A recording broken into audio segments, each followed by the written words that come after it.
বন্ধুরা, একদিকে যখন গোটা দেশ এই মুহূর্তে ইলেকশন নিয়ে ব্যস্ত, ঠিক সেই মুহূর্তে ভারতীয় আর্মির তরফ থেকে এমন একটা ওয়ার্নিং দিয়েছে যাতে যে কোনো মুহূর্তে ব্ল্যাক সন অ্যাটাক হতে পারে, আর তার জন্য সকলে যেন রেডি থাকে।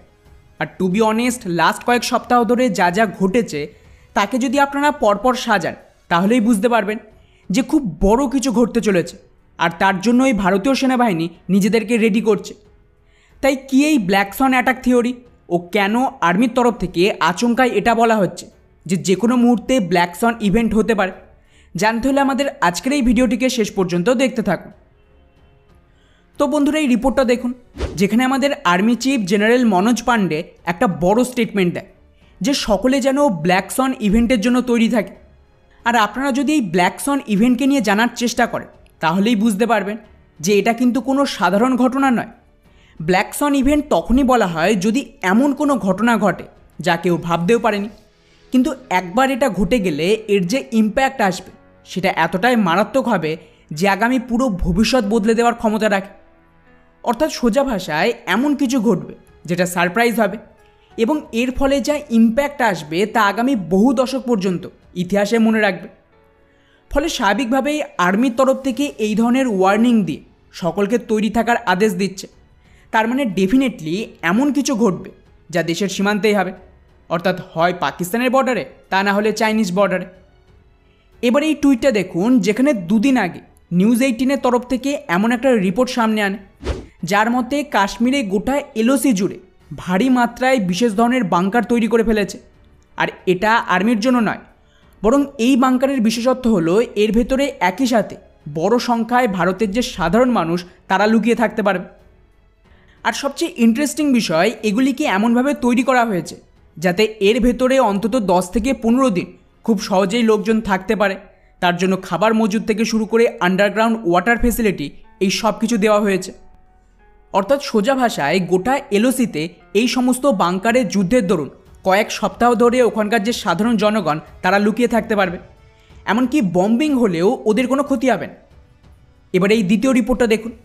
কিছুদিন আগেই আমাদের বায়ুসেনা পাকিস্তানের সীমান্তবর্তী ভারতীয় রাজ্যগুলিতে যত মেন হাইওয়ে রয়েছে তার ওপর নিজেদের ফাইটার জেট আর বিমানকে ল্যান্ডিং করার ড্রিল করে। স্পেশালি কাশ্মীরের একাধিক হাইওয়েতে আমাদের হেভি ফাইটার জেট মানে সুখোই বিমানকে ল্যান্ড করিয়ে টেস্ট করা হয় যে এগুলিতে এমার্জেন্সি বিমান ল্যান্ড করতে পারবে কিনা। কেন সুখোই বিমান আমাদের বায়ুসেনার মেন মেরুদণ্ড, এবং পাকিস্তানের বিরুদ্ধে লড়াইয়ের দরুন এটাই কিন্তু অ্যাকচুয়াল অ্যাটাক করবে। এরপর আমাদের জম্মু শ্রীনগর হাইওয়েতে ব্যাক টু ব্যাক আমাদের 5টা আলাদা আলাদা হেলিকপ্টার ল্যান্ডিং করিয়ে টেস্ট করে। আর এর মধ্যে কিন্তু স্পেশালি চিনুক হেলিকপ্টার এবং MI-17 যেগুলো বেসিক্যালি ট্রুপস ক্যারি করে তারাও সামিল রয়েছে। এছাড়াও এই ভিডিওটা দেখুন, যেখানে রাতের অন্ধকারে কাশ্মীর হাইওয়েতে আমাদের চিনুক হেলিকপ্টার ল্যান্ড করে এবং স্পেশাল ফোর্সের কমান্ডোদের ডিপ্লয় করার ড্রিল হয়। আর এই সমস্ত টেস্টিং কমপ্লিট করার পর রিপোর্ট সামনে এসেছে যে ভারত সরকারের তরফ থেকে এই সমস্ত হাইওয়েতে এমার্জেন্সি ফাইটার জেট ল্যান্ডিংয়ের যে ফেসিলিটি তাকে অ্যাক্টিভ করে দিয়েছে, যাতে করে খুবই কম সময়ের মধ্যে যুদ্ধের দরুন প্রয়োজন পড়লে এই সমস্ত হাইওয়েকে থামিয়ে এটাই কিন্তু বিমানের রানওয়েতে কনভার্ট করা হবে।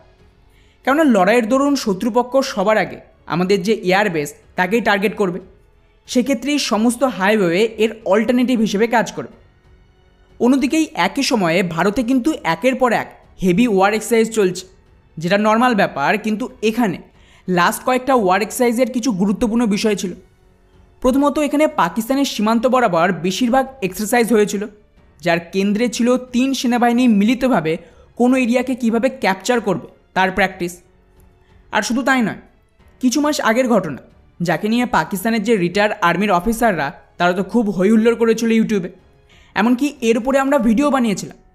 এখানে আমাদের বায়ুসেনা তাদের C-17 বিমানের দ্বারা এক ধরনের স্পেশাল অপারেশনের প্র্যাকটিস করে, যার দরুন এই বিমানকে একদম পাহাড়ের গা ঘেঁষে রাতের অন্ধকারে নিচু দিয়ে ওড়ানো হয়েছিল যাতে রাডারে এই বিমান ধরা না পড়ে। এবং এই অপারেশন খুবই রিস্কের, যে কোনো মুহূর্তে এই বিমান ক্র্যাশ হয়ে যেতে পারে। কিন্তু তাও ভারতের দ্বারা এত নিচু দিয়ে পাহাড়ের গা ঘেঁষে উড়ে গিয়ে ভারতেরই একটা এয়ারপোর্টে ল্যান্ড করে, এবং তারপর ওই বিমানের ভেতরে থাকা গরুড় কমান্ডোরা ওই গোটা এয়ারবেসকে নিজেদের কন্ট্রোলে নেয়। অর্থাৎ সোজা ভাষায় বিনা কোনো মিসাইল অ্যাটাক বা বম্বিং করে শত্রুর এয়ারবেসকে ক্যাপচার করার একটা ট্রেনিং ছিল। এরপর ওই এয়ারবেসকে এবারে ভারতীয় ফোর্সেস নিজেদের অপারেশনের জন্য ব্যবহার করতে পারে। আর বন্ধুরা, পাকিস্তানের এক্সপার্টদের দাবি যে এখানে ভারত যে ধরনের পরিস্থিতিতে এই পুরো অপারেশনের প্র্যাকটিস করছে, সেম পরিস্থিতি অ্যাকচুয়ালি পিওকের ভেতর গিলগিট বাল্টিস্তানের স্কার্দু এয়ারবেসে রয়েছে, যা পাকিস্তানের বায়ুসেনার সবচেয়ে গুরুত্বপূর্ণ এয়ারবেস এই এরিয়াতে কন্ট্রোল করার জন্য। ফলে গিলগিট বাল্টিস্তানকে পুনরায় ক্যাপচার করতে হলে এই এয়ারবেস ক্যাপচার করা জরুরি।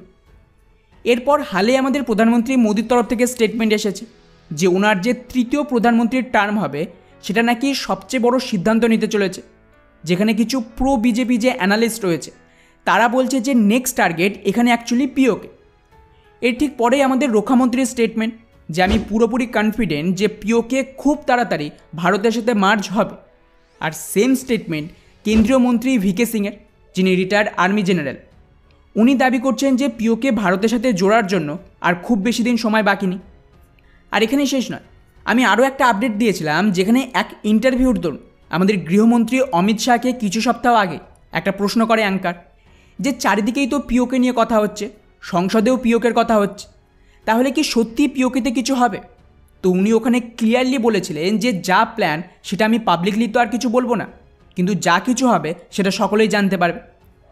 ফলে ওভারঅল যদি আর্মি চিফের এই ব্ল্যাক সন ইভেন্টের সাথে লাস্ট 2 মাসে এই সমস্ত ঘটনাকে পরপর সাজান, তাহলেই বুঝতে পারবেন যে খুব সম্ভবত প্রধানমন্ত্রী মোদি যে বড় সিদ্ধান্তের কথা বলছে সেটা পিওকেতেই হতে পারে।